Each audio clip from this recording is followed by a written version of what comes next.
বলতে পারছো? তুমি খুব তাড়াতাড়ি সুস্থ হয়ে যাবে। আমার আব্বু আমার দুজনেই মারা গিয়েছে। কেঁদো না। তবে আমি একটা জিনিস জানতে পেরেছি, তোমার ফ্যামিলির লোকজন তোমাকে কিসের জন্য মারতে চায়? সম্পত্তির জন্য।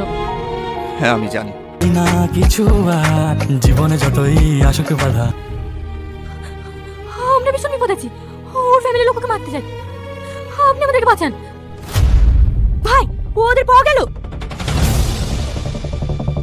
মামা, আমার এখানে আসার আগে ওরা